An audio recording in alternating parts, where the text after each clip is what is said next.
Praise the Lord. मैं pastor सूरज बारिक, आप सबको मेरा नमस्कार और जय मसीह की। Praise the Lord. और इस क्रिसमस के अवसर पर आप सबको मेरा हैप्पी क्रिसमस। आज का इस वीडियो के माध्यम से मैं प्रभु यीशु मसीह का जन्म का उद्देश्य के बारे में बोलना चाहता हूँ। The purpose of the birth of the lord Jesus Christ. प्रभु यीशु मसीह कहाँ जन्म हुआ, कैसे जन्म हुआ, इस बात के ऊपर नहीं, परंतु प्रभु यीशु मसीह का जन्म का 10 उद्देश्य के बारे में आज इस वीडियो के माध्यम से मैं बोलना चाहता हूँ। प्यारे लोग, अगर मैं भी ये वीडियो बनाता हूँ उसके पीछे एक उद्देश्य है कि आप प्रभु यीशु मसीह का जन्म का उद्देश्य के बारे में जान जाए। अगर हम कहीं, जैसे उदाहरण के लिए, अगर हम कहीं पर जाते हैं तो हम प्लानिंग करके हम जाते हैं। अगर मार्केट भी जाते हैं तो हम मुझे क्या खरीदना है, कोई गांव भी जाते हैं तो कोई उद्देश्य के लिए हम जाते हैं। तो प्रभु यीशु मसीह दुनिया में आया, उसका जन्म हुआ, तो उसके पीछे भी तो एक उद्देश्य होगा। और आज इस वीडियो के माध्यम से प्रभु यीशु मसीह ये धरती पर आने का 10 उद्देश्य को मैं आपके सामने रखना चाहता हूँ। जैसे कि मान लीजिए आप अपने घर में अपना बेटा और बेटी, किसी भाई और बहन का अगर आप शादी उनको करवाना चाहते हैं तो आप 1 साल पहले से प्लानिंग करते हैं, रिश्ता ढूंढते हैं। जब ठीक हो जाता है आप एक तारीख आप नियुक्त करते हैं और उसके लिए कार्ड छपाते हैं और अपना रिलेटिव्स, फ्रेंड्स लोगों को आप देते हैं और आप उसको निमंत्रण करते हैं उस विवाह में सम्मिलित होने के लिए। अर्थात आप एक काम करने से तुरंत कभी नहीं करते हैं। तो प्रभु यीशु मसीह का जो जन्म हुआ तुरंत कोई घटना नहीं है, एक्सीडेंट तुरंत होने वाला कोई काम नहीं है। और प्रभु यीशु मसीह ये धरती पर आने से बहुत पहले परमेश्वर ने जो प्लानिंग किया, अपना प्लान को प्रकट किया। और बाइबल लगभग 400 साल पहले यीशु मसीह के बारे में भविष्यवाणी हुआ। और बाइबल जो लिखा गया है कम से कम नियर अबाउट 1500 ईयर्स का समय इस बाइबल को लिखने के लिए लगा है। और 40 अलग अलग भक्त व्यक्ति लोग परमेश्वर की आत्मा के द्वारा उभारे जाकर इस बाइबल को लिखे हैं। और बाइबल का एक बहुत खासियत बात है कि यीशु मसीह के संबंधित उसके जन्म, उसके मृत्यु, उसके पुनरुत्थान और प्रभु यीशु मसीह का सेवा कार्य और प्रभु यीशु मसीह का धरती में दूसरे आगमन के बारे में लगभग बाइबल में 400 से अधिक, मोर देन 400 भविष्यवाणियां हैं। और पूरा बाइबल 2 भाग, पहला भाग पुराना नियम और दूसरा भाग नया नियम है। और प्रभु यीशु मसीह के बारे में पुराना नियम में जो भविष्यवाणी हुआ है, नया नियम में उसका पूरा हुआ है। उन सारे भविष्यवाणी को तो हम नहीं बोल सकते, परंतु कुछ बातों को, 2-3 भविष्यवाणी यीशु मसीह का जन्म के बारे में बताऊंगा। और उसके बाद प्रभु यीशु मसीह का ये धरती पर जो जन्म होने का 10 उद्देश्य को मैं आपके सम्मुख में रखना चाहता हूं। उस बात को बोलने से पहले कुछ बात मैं बताना चाहता हूं कि यीशु मसीह का जन्म का जो उद्देश्य को बोलने से पहले मैं कुछ बातों को मैं आपके सामने रखना चाहूंगा। सोपासक किताब उसके 7 अध्याय का 1 पद में लिखा है, अच्छा नाम अनमोल इत्र से और मृत्यु का दिन जन्म के दिन से उत्तम है। यहां पर क्या लिखा है? एक अच्छा नाम और अनमोल इत्र है। दोनों में से कौन अच्छा है? एक इत्र जो है, अगर इत्र आप लगाएंगे थोड़ी समय, 1 घंटा, 2 घंटा, 5-6 घंटा, कुछ की 12 घंटा तक उसका महक रहेगा और एक थोड़ी सी सीमित एरिया में रहेगा। परंतु एक अच्छा नाम रहेगा, पूरा बहुत दूर तक दुनिया में फैलेगा। ठीक उसी प्रकार जो मृत्यु का दिन होता है, जन्म का दिन से उत्तम होता है। और बाइबल क्या कहता है? मृत्यु का दिन को जन्म का दिन से वो एक उत्तम दिन कहता है। और प्रभु यीशु मसीह एक बात कहा है कि उसका मृत्यु का प्रचार करने के लिए बोला है, लेकिन हम जन्म मनाते हैं। मैं आपको जरूर बताऊंगा उसके उद्देश्य के बारे में। जब हम नया नियम में पढ़ते हैं, पहला कुरिन्थी उसकी 11 अध्याय और 23 वाक्य जब हम पढ़ते हैं, वहां पर प्रभु यीशु मसीह अपने मृत्यु को स्मरण करने के लिए कहा है। मैं आपके लिए पढ़ूंगा पहला कुरिन्थी का पत्री उसका 11 अध्याय उसके 23 वाक्य और 24 वाक्य। और मैं आपसे पढ़ता हूं 23 पद से। क्योंकि यह बात मुझे प्रभु से पहुंची और मैंने तुम्हें भी पहुंचा दी कि प्रभु यीशु ने जिस रात वह पकड़वा गया, उस रात की घटना है। प्रभु यीशु ने रोटी ली और धन्यवाद करके उसे तोड़ी और कहा, यह मेरी देह है जो तुम्हारे लिए है, मेरे स्मरण के लिए यही क्या करो। अर्थात प्रभु यीशु मसीह रोटी लिया, तोड़ा और कहता है मेरे स्मरण के लिए यह क्या करो। तो प्रभु यीशु मसीह अपना मृत्यु का स्मरण करने के लिए चेले लोगों को यह आज्ञा दिया है और उसका मृत्यु का प्रचार करता है कि जब तक मैं ना आऊं इस विधि को पालन करना, तुम प्रचार करना है। और पौलुस एक बात बोलता है, अगर हम पढ़ते हैं फिलिप्पी का पत्री उसके 1 अध्याय उसका 21वां वाक्य में, जब हम पढ़ते हैं फिलिपियों का पत्री में पौलुस एक अच्छी बात को कहता है। वो कहता है कि मेरे लिए जीना मसीह और मेरे लिए मर जाना लाभ की बात है। देखिएगा यहाँ पर क्या लिखा है, क्योंकि मेरे लिए जीवित रहना मसीह और मर जाना लाभ है। पौलुस कहता है कि मेरे लिए जीवित रहना मसीह और मर जाना लाभ है। मृत्यु मेरे लिए एक लाभ की बात बोलता है। क्या मृत्यु सब लोगों के लिए लाभ की बात होता है? कदापि नहीं। बाइबल कहती है कि मनुष्य के लिए एक बार उसका जन्म और जन्म के बाद उसके मृत्यु और मृत्यु के बाद उसका न्याय है। अगर उस व्यक्ति का यह धरती पर रहते समय मृत्यु से पहले अगर उस व्यक्ति का पापों का क्षमा हुआ है तो वो मृत्यु के बाद वो अनंत जीवन में प्रवेश करेगा, उसको दंड नहीं मिलेगा। अगर उस व्यक्ति का उसका आत्मा जाने से पहले, मृत्यु से पहले अगर उसका पापों का क्षमा नहीं हुआ है तो मृत्यु के बाद उसके ऊपर न्याय होगा और वो व्यक्ति दंड का पाएगा। तो उस व्यक्ति के लिए लाभ है, जिस व्यक्ति का पापों का क्षमा हुआ उस व्यक्ति के लिए लाभ है। बाइबल में प्रभु यीशु मसीह का जन्म से 700 वर्ष पहले एक यहूदी नबी था, यैसा नाम का एक नबी था। उन्होंने एक भविष्यवाणी किया है। मैं उद्देश्य बोलने से पहले यीशु मसीह इस धरती पर आने से, जैसे मैंने बताया, 400 से अधिक भविष्यवाणी हुआ है।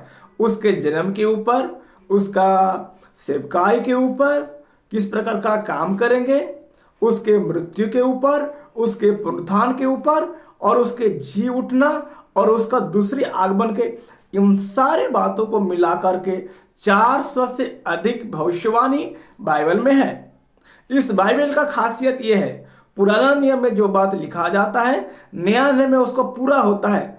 40 व्यक्ति अलग अलग समय पर अलग अलग स्थान में लिखने के बाद भी कोई किसी के खिलाफ नहीं रहता है। ये इस बाइबल का एक खासियत बात है, क्योंकि वही लोग परमेश्वर की आत्मा के द्वारा उभारे जाकर लिखते हैं।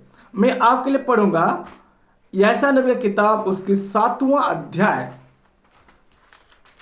यशायाह जो था ये यहूदी नबी था और ये प्रभु यीशु मसीह का जन्म से 700 BC 700 वर्ष पहले लिखा है। एक व्यक्ति का जब जन्म होता है तो हमको मालूम होता है कि लड़का हुआ कि लड़की हुआ, हम जानते हैं। लेकिन प्रभु यीशु मसीह ये धरती पर आने से 700 वर्ष पहले ये भविष्यवाणी हुआ है। आइए मैं एक भविष्यवाणी प्रभु यीशु मसीह का जन्म के संबंधित में हम लोग पढ़ते हैं। एक भविष्यवाणी को पढ़िएगा, उसकी 7वां अध्याय उसके 14 वाक्य में इस प्रकार लिखा है, इस कारण प्रभु आप ही तुमको एक चिन्ह देगा। क्या चिन्ह होगा? सुनो, एक कुमारी गर्भवती होगी। साफ लिखा है। गर्भवती कौन होगी? विवाहित महिलाएं गर्भवती होगी, कोई नई बात नहीं है। एक कुमारी गर्भवती होगी और पुत्र जनेगी। साफ लिखा है कि एक कुमारी गर्भवती होगी और उसका गर्भ में क्या रहेगा? एक पुत्र रहेगा। वह पुत्र जनेगी और उसका नाम इमानुएल रखेगी। और इस नाम का अर्थ है गॉड इज विथ अस, परमेश्वर हमारे साथ है। यहाँ पर शा भविष्यवाणी हुआ, प्रभु यीशु मसीह जन्म नहीं हुआ है। 700 वर्ष पहले यशायाह ने भविष्यवाणी किया है, परमेश्वर आपको एक चिन्ह देगा। एक चिन्ह क्या है? एक कुंवारी गर्भवती होगी, एक, और उसके गर्भ में एक पुत्र रहेगा। तीसरी बात है, और उसके नाम के बारे में पहले से बताया गया है, और उसका नाम इमानुएल। इस नाम का अर्थ है परमेश्वर हमारे साथ है। आइए हम देखते हैं कि यह भविष्यवाणी, ये पुराना नियम से मैंने पढ़ा, परंतु आइए नया नियम से एक वाक्य को हम पढ़ते हैं जो पूरा हुआ है। लूका का सुसमाचार। लूका वह एक वैद्य था, गैर यहूदी व्यक्ति था, वैद्य था, वो डॉक्टर था, और लूका ने लिखा है, लूका उसकी पहली अध्याय है, उसके 35 वाक्य में उसका पूरा हुआ हम देखते हैं। मरियम यीशु के साथ उसका मंगनी हो चुका था, विवाह हुआ नहीं था, दोनों इकट्ठा नहीं हुए थे। ऐसे समय स्वर्गदूत ने, जिब्राइल स्वर्गदूत आकर उसको दर्शन देकर कहता है, 35 वाक्य में पढ़ता हूं, स्वर्गदूत ने उसको उत्तर दिया, पवित्र आत्मा तुझ पर उतरेगा और परम प्रधान की सामर्थ तुझ पर छाया करेगी, इसलिए वह पवित्र जो उत्पन्न होने वाला है परमेश्वर का पुत्र कहलाएगा। देखिएगा, मैं 31 पद से 30 पद से आगे को पढ़ता हूं। तो स्वर्गदूत ने मरियम के पास आता है, जिब्राइल स्वर्गदूत, और कहता है, स्वर्गदूत ने उससे कहा, किससे? मरियम से, हे मरियम, भयभीत ना हो, क्योंकि परमेश्वर का अनुग्रह तुझ पर हुआ है। देख, तू गर्भवती होगी और तेरे एक पुत्र उत्पन्न होगा। क्योंकि ये वाक्य पहले से परमेश्वर भविष्यवाणी जो किया, यशा 7 अध्याय का 14 वाक्य में इसका पूरा हो रहा है। तू उसका नाम यीशु रखना, वह महान होगा और परम प्रधान का पुत्र कहलाएगा। जो पुत्र होगा तेरा पुत्र नहीं है, यीशु का पुत्र नहीं है, परंतु वह परम प्रधान का पुत्र कहलाएगा। और प्रभु परमेश्वर उसका पिता दाऊद का सिंहासन उसको देगा और वह याकूब का घराने से सदा राज्य करेगा और उसके राज्य का अंत ना होगा। मरियम ने स्वर्गदूत से कहा, यह कैसे होगा? मैं तो पुरुष को जानती ही नहीं। ये तो अद्भुत बात है।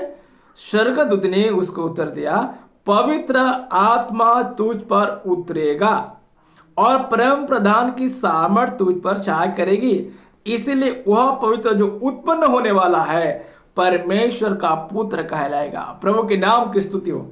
ये पहले से प्यारे लोग भविष्यवाणी हुआ और ये भविष्यवाणी को हम पूरा होते हुए देख रहे हैं। दूसरी बात है कि प्रभु यीशु मसीह कुंवारी से जन्म होगा, भविष्यवाणी हुआ।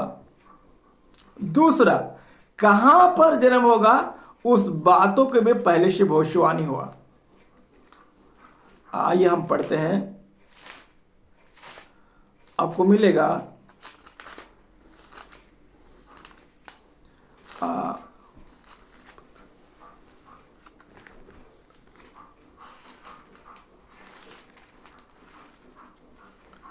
मीका उसके 5वां अध्याय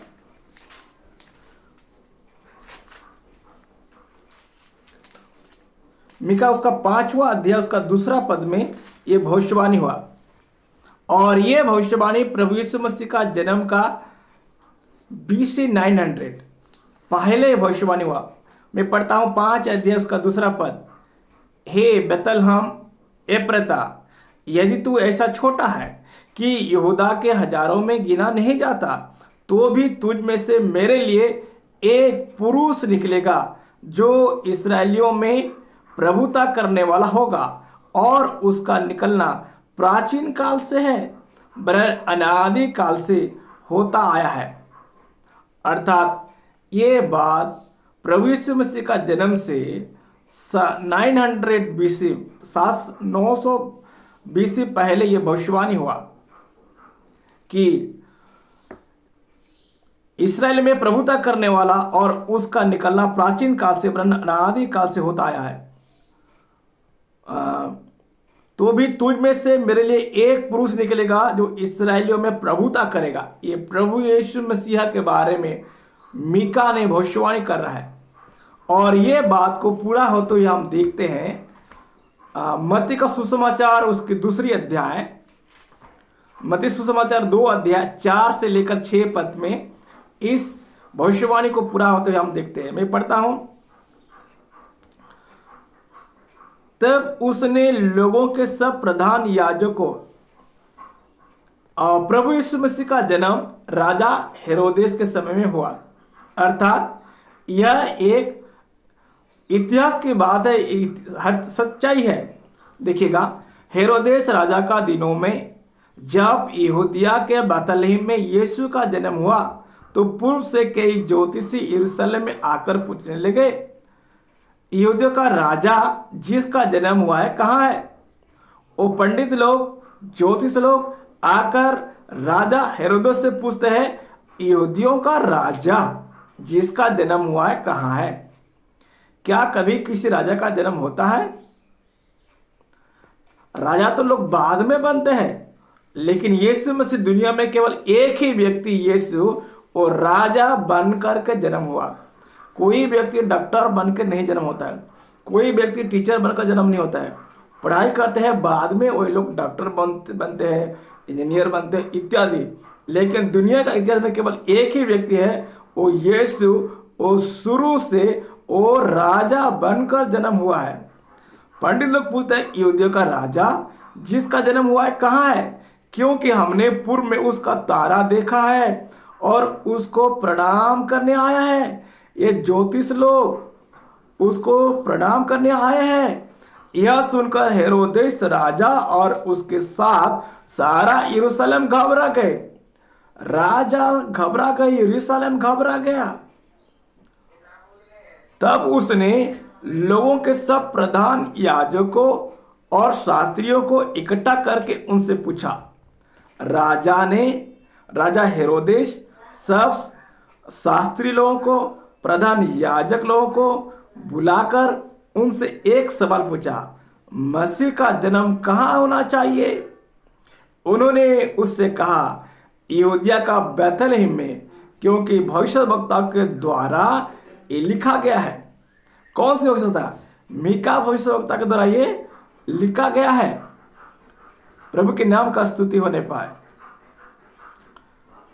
हे बैतलहम, तू जो यहूदा का प्रदेश में है, तू किसी भी रीति से यहूदा के अधिकारियों में सबसे छोटा नहीं, क्योंकि तुझ में एक अधिपति निकलेगा जो मेरी प्रजा इस्राएल की रखवाली करेगा। प्रभु के नाम की स्तुति हो। आज लोग बाइबल की बातों को क्यों विश्वास करते हैं? क्योंकि जो भविष्यवाणी पहले से हो रखा है वो बाद में पूरा होता है, सच्चाई है। इसलिए बाइबल के वचन के बारे में लिखा है, आकाश टल जाएंगे, पृथ्वी टल जाएंगे, परंतु परमेश्वर का कहला वचन और बाइबल में लिखला वचन एक भी ना टलेगा, एक बिंदु और मात्रा भी बिना पूरा हुए नहीं टलेगा। सच्चाई है, इतिहास है ये। प्रभु के नाम की स्तुति होने पाए। मैं और एक भविष्यवाणी बताऊंगा। पहले से ये बोला गया था, the nation will be blessed through Abraham lineage. आइए हम पढ़ते हैं उत्पत्ति नामक किताब, उसके 12 अध्याय उसका 3 पद। ये भी प्रभु यीशु मसीह का जन्म से 4000 वर्ष पूर्व, BC 4000 ईयर्स पहले ये लिखा गया है। तो आइए पढ़ते हैं मैं आपके लिए। उत्पत्ति उसके 12 अध्याय उसका 3 पद में लिखा है, जो तुझे आशीर्वाद दे, अब्राहम के लिए परमेश्वर कहता, जो तुझे आशीर्वाद दे उन्हें मैं आशीष दूंगा, और जो तुझे कोसे उसे मैं श्राप दूंगा, और भूमंडल के सारे कुल तेरे द्वारा आशीष पाएंगे। पहले से यीशु मसीह के बारे में भविष्यवाणी हुआ और परमेश्वर ने इस बात को अब्राहम से कहा, जो तुझे आशीर्वाद दे उन्हें मैं आशीष दूंगा, और जो तुझे कोसे उन्हें मैं श्राप दूंगा, और भूमंडल के सारे कुल तेरे द्वारा आशीष पाएंगे। भूमंडल के सारे कुल के यीशु मसीह के द्वारा आशीष पाएंगे, ये जो भविष्यवाणी हुआ है। आइए हम देखते हैं प्रेरितों की क्रिया उसकी 3 अध्याय, प्रेरितों के काम उसकी 3 अध्याय उसके 25 और 26 वाक्य में आपके लिए पढ़ता हूं, जहां पर लिखा है, तुम भविष्यवक्ताओं की संतान और उस वाचा के भागी हो जो परमेश्वर ने तुम्हारे बाप दादों से बांधी, जब उसने अब्राहम से कहा, तेरे वंश के द्वारा पृथ्वी के सारे घराने आशीष पाएंगे। परमेश्वर ने अपने सेवक को उठाकर पहले तुम्हारे पास भेजा कि तुम में से हर एक को उसकी बुराइयों से फिरकर आशीष दे। अर्थात पुराना नियम में होने वाला सारे भविष्यवाणी को नया नियम में पूरा होते हुए देखते हैं। इसलिए यीशु मसीह के बारे में 400 से अधिक भविष्यवाणियां हैं और एक एक भविष्यवाणी यीशु मसीह का जीवन में एक एक भविष्यवाणी पूरा हो के जाता है। आइए वर्तमान में आप लोगों को बताना चाहूंगा, प्रभु यीशु मसीह का जन्म का उद्देश्य के बारे में बताऊंगा। प्रभु यीशु मसीह का जन्म का उद्देश्य का मैं 10 बातें बताऊंगा। उसका पहला बात हम देखेंगे, यीशु मसीह दुनिया में सत्य का गवाही देने के लिए आया। और यह घटना कब हुआ जानते हैं? यूहन्ना का सुसमाचार उसके 18 अध्याय उसका 37 वाक्य है। अभी प्रभु यीशु मसीह पिलातुस के सम्मुख में है, उसका मृत्यु के समय की घटना है और प्रभु यीशु मसीह कहता है, पिलातुस जो रोम सरकार का वो गवर्नर था, उसके सामने में यीशु मसीह कहता है, पिलातुस ने उससे कहा, यीशु से कहा, तो क्या तू राजा है? यीशु ने उत्तर दिया, तू कहता है कि मैं राजा हूं। मैंने इसीलिए जन्म लिया और इसीलिए संसार में आया हूं कि सत्य की गवाही दूं। जो कोई सत्य का है वह मेरा शब्द सुनता है। अभी प्रभु यीशु मसीह का मृत्यु के समय है, वो पिलातुस के सामने में खड़ा है और पिलातुस उसे कहता है, तो क्या तू राजा है? यीशु ने उत्तर दिया, तू कहता है कि मैं राजा हूं। मैंने इसीलिए जन्म लिया। प्रभु यीशु मसीह कहता है, मैंने इसीलिए जन्म लिया और इसीलिए संसार में आया कि सत्य की गवाही दो। प्रभु यीशु मसीह दुनिया में इसलिए आया कि वो सत्य का गवाही देने के लिए आया। यीशु का मृत्यु के समय में उसका जन्म का उद्देश्य का पहला उद्देश्य यह है कि प्यारे लोग, वो सत्य के बारे में गवाही देने के लिए आया। और मैं आपको बताना चाहूंगा सत्य क्या है और सत्य कौन है। झूठ पल भर के लिए रहता है परंतु सच्चाई सदा बनी रहती है। सत्य कौन है? मैं एक वचन वाक्य पढ़ूंगा, यूहन्ना 14 अध्याय उसके 6 वाक्य में लिखा है, यीशु ने उससे कहा, थोमा से कहा, मार्ग और सत्य और जीवन में ही हूं, बिना मेरे द्वारा कोई पिता के पास नहीं पहुंच सकता है। यीशु ने अपने बारे में क्या कहा? मार्ग में हूं, अर्थात मार्ग एक व्यक्ति का नाम है, वो यीशु। मैं सत्य हूं, सत्य एक व्यक्ति का नाम है, वो है यीशु। जीवन एक व्यक्ति का नाम है, वो यीशु। झूठ पल भर कर रहता है परंतु सच्चाई सदा बनी रहती है। इब्रानी नामक किताब उसकी 13 अध्याय उसके 8 पद में जब हम पढ़ते हैं, वहां पर लिखा है, यीशु मसीह कल और आज और एक सा है। सत्य में वजह सत्य का हमेशा जीत रहता है, सत्य हमेशा रहता है, कभी आप उसको दबा नहीं सकते हैं। दुनिया में केवल एक ही सत्य, वो यीशु ही है। सत्य क्या है और सत्य कौन है? सत्य यीशु ही है। वो कभी यीशु का जन्म से पहले वो था और यीशु जन्म से वो राजा है, वो पहले से राजा है, जन्म होने के बाद नहीं, पहले से राजा है। इसलिए यशायाह नामक किताब उसके 9 अध्याय में एक वो अच्छा वाक्य है, मैं आपके लिए पढ़ूंगा। एक भविष्यवाणी के वाक्य है जो यीशु मसीह के बारे में लिखा गया है। यशायाह नामक किताब उसके 9 अध्याय उसके 6वां पद में लिखा है, सुनिएगा, क्योंकि हमारे लिए एक बालक उत्पन्न हुआ, हमें एक पुत्र दिया गया है और प्रभुता उसके कांधे पर होगी और उसका नाम अद्भुत युक्ति करने वाला, पराक्रमी परमेश्वर, अनंत काल का पिता, शांति का राजकुमार रखा जाएगा। प्रभु की महिमा होने पर उसका नाम अद्भुत युक्ति करने वाला, वो पराक्रमी परमेश्वर है। बालक के रूप में जन्म हुआ परंतु पराक्रमी परमेश्वर है। अभी बालक है फिर भी वो अनंत काल का पिता है और वो शांति का राजकुमार। हालेलुया। प्रभु यीशु मसीह दुनिया में पंडित लोग पूछा जो यहूदियों का राजा जन्म हुआ वो कहाँ है? क्या कभी कोई राजा हो के जन्म होता है? नहीं। परंतु दुनिया में एक ही व्यक्ति यीशु और राजा बन का जन्म हुआ। इसलिए यीशु ने कहा मैं सत्य का गवाही देने के लिए जन्म हुआ हूं। प्यारे लोग, आपका और मेरा जन्म मनुष्य का जन्म क्यों है? यीशु दुनिया में आया कि सत्य का गवाही देने के लिए। यीशु मसीह धरती पर आने का दूसरा उद्देश्य को अभी हम देखते हैं और हमें मिलेगा यूहन्ना का सुसमाचार उसके 10वां वाक्य 10 अध्याय का 10 पद को आइए पढ़ देखते हैं। उसका दूसरा उद्देश्य चोर किसी और काम के लिए नहीं परंतु केवल चोरी करने और घात करने नष्ट करने के लिए आता है।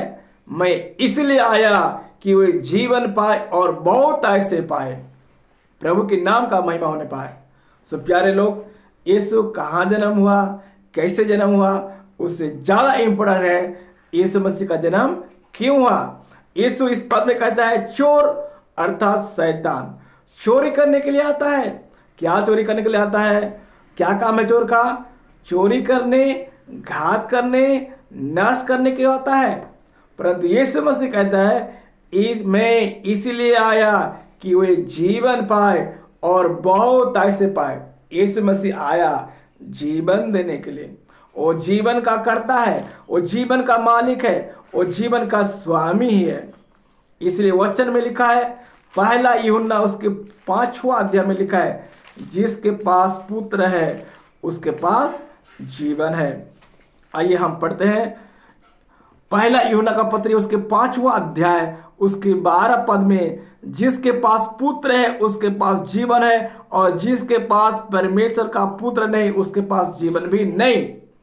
पुत्र है तो जिसके पास पुत्र है, ये पुत्र कौन सा पुत्र है? ये पुत्र कोई साधारण पुत्र नहीं है, ये परम प्रधान परमेश्वर का पुत्र है। क्योंकि परमेश्वर ने जगत से ऐसा प्रेम किया कि उसने अपना एक लौता पुत्र दे दिया ताकि जो कोई उस पर विश्वास करे वह नाश ना हो परंतु अनंत जीवन को पाए। दूसरा कारण है कि बहुतायत का जीवन देने के लिए आया। मनुष्य के पास जीवन है लेकिन ये अनंत जीवन नहीं है, थोड़ी समय के लिए है। लेकिन जब यीशु मसीह आता है, कोई यीशु को ग्रहण करता है, जिसका पापों का क्षमा होता है, वो अनंत जीवन का हकदार बन जाता है। अर्थात बहुतायत का जीवन देने के लिए वो आया था। क्या उस बहुतायत का जीवन आप लेना चाहता है? अगर आप ग्रहण करें आपका बहुतायत का जीवन में, इससे वचन कहता है जो कोई उस पर विश्वास करेगा वो नाश ना होगा परंतु अनंत जीवन पाएगा। यीशु मसीह धरती का आने का तीसरा उद्देश्य खोए हुए को ढूंढने और उद्धार करने के लिए आया था। लूका का सुसमाचार 19 अध्याय उसका 10वां वाक्य जब हम पढ़ते हैं वो लिखा है, क्योंकि मनुष्य का पुत्र खोए हुए को ढूंढने और उनका उद्धार करने आया है। प्रभु की महिमा हो। प्रभु यीशु मसीह दुनिया में आने कारण है, खोए हुए को ढूंढने के लिए आया था और उनका उद्धार करने आया था। वो ढूंढने आया था। हमारा देश भारत में लोग भगवान को दर्शन करने के लिए जाता है, ढूंढने के लिए जाता है, मिलने के लिए जाता है, परंतु बाइबल का परमेश्वर वो हमें ढूंढने आया। मैं उसको ढूंढने नहीं गया हूं परंतु ढूंढते ढूंढते वो मुझे आया। इसलिए उसके उद्देश्य के बारे में यीशु मसीह कहता है, क्योंकि मनुष्य का पुत्र खोए हुओं को, क्या खोया हुआ है? पाप में खोया हुआ लोगों को, दुनिया में खोया हुआ लोगों को वो ढूंढने के लिए आया और उसका उद्धार करने के लिए प्रभु यीशु आया। यह था प्रभु यीशु मसीह का तीसरा कारण। आइए हम देखते हैं चौथा कारण, पापों को हर लेने के लिए। प्रभु कौन पापों को हर ले सकता है? जो निष्पाप व्यक्ति है वही पापों को हर सकता है।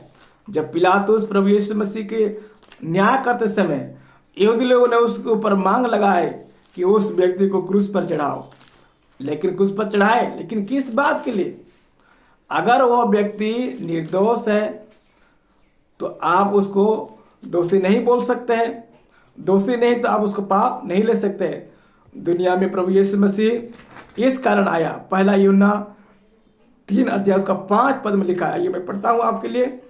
3 अध्याय उसके 5 वाक्य में लिखा है, तुम जानते हो कि वह इसलिए प्रकट हुआ कि पापों को हर ले जाए, और उसके स्वभाव में पाप नहीं। जिसके स्वभाव में पाप नहीं वो निष्पाप। लेकिन मनुष्य के बारे में बाइबल कहता है सब ने पाप किया है। सब ने मतलब सब ने, मैं और आप सब ने पाप किया है और परमेश्वर का महिमा से रहित है। और पाप का मजदूरी तो मृत्यु है, परंतु परमेश्वर का वरदान हमारे प्रभु यीशु मसीह में अनंत जीवन है। रोमियो का पत्री उसके 6 अध्याय उसके 23 वाक्य में लिखा है, क्योंकि पाप की मजदूरी तो मृत्यु है। रोमी 3 अध्याय उसके 10 वाक्य जब हम पढ़ते हैं वहां पर लिखा है, कोई धर्मी नहीं है, एक भी नहीं है दुनिया में। सब कोई पाप किया है, परमेश्वर का महिमा से रहित है। परंतु प्रभु को धन्यवाद हो, पाप का मजदूरी मृत्यु है, परंतु परमेश्वर का वरदान हमारे प्रभु यीशु मसीह में अनंत जीवन है। क्रिसमस का बड़ा गिफ्ट दुनिया के लिए है यीशु मसीह। परमेश्वर ने दुनिया का लोगों से प्रेम करके अपना एक लौता पुत्र को दुनिया में गिफ्ट के रूप में भेज दिया है। पापी लोग मजदूरी के रूप में मृत्यु पाने के स्थान में परमेश्वर ने प्रत्येक व्यक्ति को अपना बेटा को दे दिया। वह यीशु आपके लिए गिफ्ट है। अगर आप उसको ग्रहण करेंगे, आप विश्वास करेंगे, आप नाश ना होंगे, परंतु आप अनंत जीवन को प्राप्त करेंगे प्यारे लोग। और यह था चौथा कारण। 5वां कारण मैं बताऊंगा। पहला यूहन्ना 3 अध्याय उसका 8 वाक्य में लिखा है, शैतान का कामों को नाश करने के लिए प्रभु यीशु मसीह दुनिया में आया। पहला यूहन्ना 3 अध्याय का 8 पद में लिखा है, जो कोई पाप करता है वह शैतान की ओर से है। पाप करना क्या है? परमेश्वर का आज्ञा का तोड़ना, झूठ बोलना, चोरी करना, व्यभिचार करना, धोखा देना, नशापानी करना, ये सब पाप परमेश्वर का विरुद्ध में।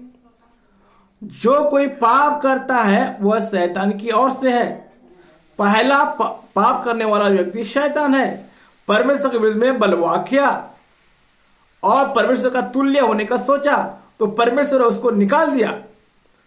तो वो निकाला हुआ शैतान मनुष्य के पास में आकर के वह मनुष्य को पाप में फंसाता है। जो कोई पाप करता है वह शैतान की ओर से है। आप पाप करते हैं कि नहीं? क्योंकि शैतान आरंभ ही से पाप करता आया है। परमेश्वर का पुत्र इसलिए प्रकट हुआ कि शैतान को कामों को नाश करे। हालेलुया, प्रभु के नाम की स्तुति होने पाए। परमेश्वर का पुत्र प्रभु यीशु, क्योंकि मरियम पवित्र आत्मा के द्वारा गर्भ धारण किया, इसलिए यीशु मसीह यीशु का नहीं है, कोई मनुष्य संतान नहीं, वो परमेश्वर का परम प्रधान परमेश्वर का पुत्र है। इसलिए दुनिया में प्रभु यीशु मसीह आया। वाक्य में साफ लिखा गया है प्यारे लोग, परमेश्वर का पुत्र इसलिए प्रकट हुआ कि शैतान का कामों को नाश करने के लिए। शैतान का काम क्या है?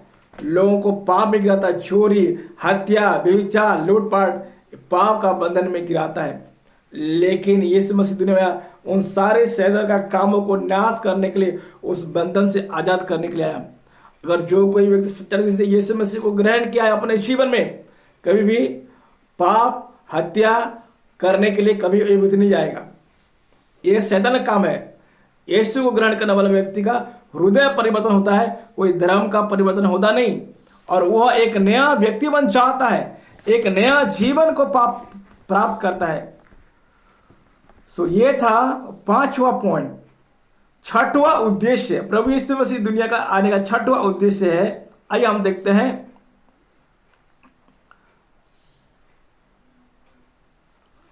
दुनिया का सारे पापों को उठा लेने के लिए आया यीशु मसीह। यूहन्ना का सुसमाचार उसका 1 अध्याय उसकी 29 वाक्य जब हम पढ़ते हैं, दूसरे दिन उसने यीशु को अपने और आते देकर कहा, देखो यह परमेश्वर का मेमना है जो जगत का पाप उठा ले जाता है। जगत का पाप उठा आने के लिए प्रभु यीशु मसीह आया था। वो निष्पाप था। अगर यीशु मसीह पापी होता तो अपना पाप का दंड उसको मिलता, कभी दूसरे का पापों को उठा नहीं ले सकता। यह छठवां कारण है, मेरा और आपका पापों को उठा लेने के लिए आया। जब इस बात को हम विश्वास करते हैं, वो हमारा पापों को क्षमा करता है, वो हमारे लिए ईश्वर ने बलिदान हुआ। ये था छठवां पॉइंट। सातवां पॉइंट देखते हैं, प्रभु यीशु मसीह का जन्म इसीलिए हुआ हमारे लिए बलिदान होने के लिए। यूहन्ना का सुसमाचार उसके 12 अध्याय उसका 27 पद। यूहन्ना का सुसमाचार उसके 12 अध्याय उसकी 27 पद। क्रूस की मृत्यु का संकेत। अब मेरा जीव व्याकुल है, इसलिए अब मैं क्या कहूं? हे पिता, मुझे इस घड़ी से बचाना नहीं, क्योंकि मैं इसी कारण इस घड़ी को पहुंचा हूं। इसी कारण मैंने पहुंचा। सो यीशु मसीह क्रूस के ऊपर बलिदान होने के लिए यीशु मसीह दुनिया में आया था। ये था सातवां उद्देश्य। आठवां उद्देश्य, पापियों को बचाने के लिए प्रभु यीशु मसीह दुनिया में आया था। आइए हम देखते हैं 1 तिमोथी 1 अध्याय 15 आयत। 1 तिमोथियुस का पत्री उसकी 1 अध्याय उसकी 15 वाक्य में आपके लिए पढ़ता हूं, जहां पर पौलुस अपने बारे में बोलता है। यह बात सच और हर प्रकार से मानने का योग्य है कि मसीह यीशु पापियों का उद्धार करने के लिए जगत में आया, जिनमें सबसे बड़ा मैं हूं। प्रभु यीशु मसीह पापियों का उद्धार करने के लिए आया है। पापियों का उद्धार करने के लिए आया है। कौन पापी है? कोई नहीं बोलेगा हम पापी है, लेकिन बाइबल कहता है सबने पाप किया है, सबने पापी है, अर्थात आपका और मेरा उद्धार करने के लिए प्रभु यीशु मसीह दुनिया में आया। पॉइंट नंबर 9 का उद्देश्य, आइए हम देखते हैं। प्रभु यीशु मसीह दुनिया में आने का कारण है पापियों को बुलाने के लिए आया था। प्रभु यीशु मसीह कहता है जो व्यक्ति भला है, चंगा है, ऐसा कोई व्यक्ति डॉक्टर के पास जाएगा? नहीं जाएगा। तो मैं धर्मियों को नहीं, परंतु मैंने पापियों को बुलाने के लिए आया हूं। 2 अध्याय उसके 17 वाक्य को आइए हम पढ़ते हैं। यीशु ने यह सुनकर उनसे कहा, भले चंगे को वैद्य की आवश्यकता नहीं, परंतु बीमारों को है। मैं धर्मियों को नहीं, परंतु पापियों को बुलाने के लिए आया हूं। हालेलुया। प्रभु यीशु मसीह कहता है मैं पापियों को बुलाने के लिए आया हूं, अर्थात यीशु का यह है 9 नंबर उद्देश्य। और प्रभु यीशु मसीह का 10वां उद्देश्य का आइए हम देखते हैं। हमको मिलेगा मत्ती का सुसमाचार उसके 20 अध्याय उसके 28 पद में। बहुतों को छुड़ौती के लिए वो अपना प्राण देने के लिए प्रभु यीशु मसीह धरती पर आया। मत्ती सुसमाचार उसका 20वां अध्याय उसके 28 वाक्य को आइए पढ़ते हैं।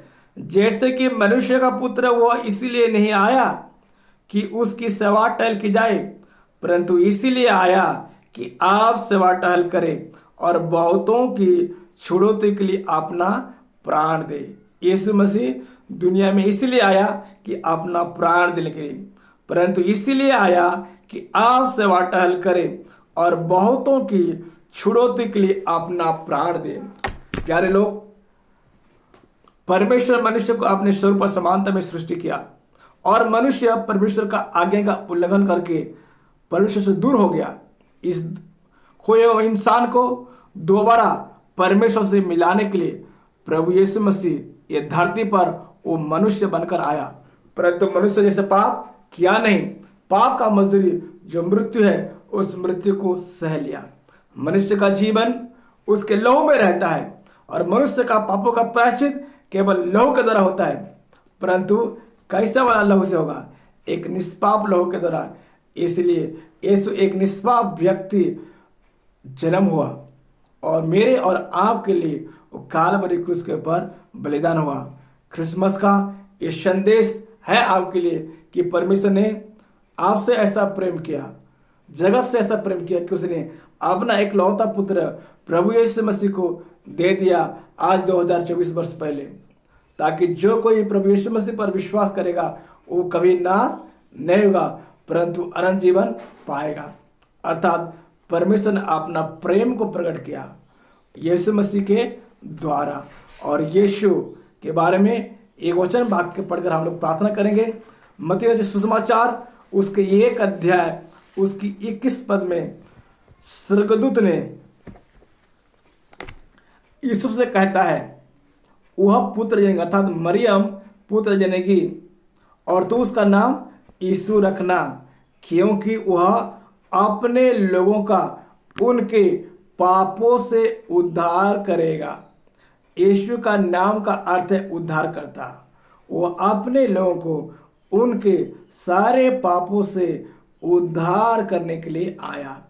अगर पापों से उद्धार पाना चाहते हैं, आकाश के नीचे पृथ्वी पर यीशु मसीह के अलावा और कोई दूसरा नाम नहीं है और कोई व्यक्ति नहीं है जो आपका पापों को क्षमा कर सके। केवल एक ही व्यक्ति है, वन मैन ओनली, यीशु नाम। वो आपको पापों से उद्धार करेगा। लेकिन कब करेगा? अगर जो कोई अपने पापों को मानता है और इस बात को विश्वास करता है कि यीशु को परमेश्वर ने भेजा, वो मेरे लिए बलिदान हुआ, क्रूस पर चढ़ा गया, जमीन में गाड़ा गया, तीसरे दिन में जी उठा और उसके नाम में केवल पापों का क्षमा और उद्धार है। क्या उस यीशु को आप अपने जीवन में प्रभु एवं उद्धारकर्ता के रूप में ग्रहण करना चाहेंगे? अगर हाँ, मैं आपके लिए प्रार्थना करना चाहता हूँ। स्वर्गीय पिता, प्रभु यीशु के नाम से मैं आपके धन्यवाद करता हूँ। क्रिसमस बड़ा दिन का जो संदेश है, आपका उद्देश्य ये धरती पर इसलिए यीशु अपने जन्म हुआ सत्य का गवाही दे, अपने प्राण को कुर्बान करे, खोए हो को ढूंढने और उसको बचाने के लिए आया और बहुतों का प्राण का छुड़ौती के लिए अपना लहू बहाया। मैं आपके धन्यवाद करते हैं। आप ही सत्य है, आप ही जीवन है, आप ही मार्ग है। आपके बिना स्वर्ग के लिए कोई दूसरा रास्ता नहीं, आपके बिना और कोई नाम नहीं हमें पापों का क्षमा मिले। इस संदेश को सुनने वाले प्रत्येक और भाई और बहन को, विश्वास करने वाले भाई बहन प्रत्येक को आप अनुग्रह कर, उनका पापों को क्षमा कर और उद्धार कर प्रभु जी। और ये बड़ा दिन सभी के लिए अनुग्रह का कारण होने पाए और यीशु सब पर दया कर, पवित्र आत्मा सब पर अनुग्रह दे, सब लोग पश्चाताप करें, मन फिराए और यीशु को ग्रहण करें अपना जीवन में। इस प्रार्थना को सुनने के लिए धन्यवाद। प्रभु यीशु मसीह के नाम से मैं मांगता हूँ, आमीन। प्रार्थना सुनने के लिए धन्यवाद। Thank you for watching the program. God bless you. Happy Christmas.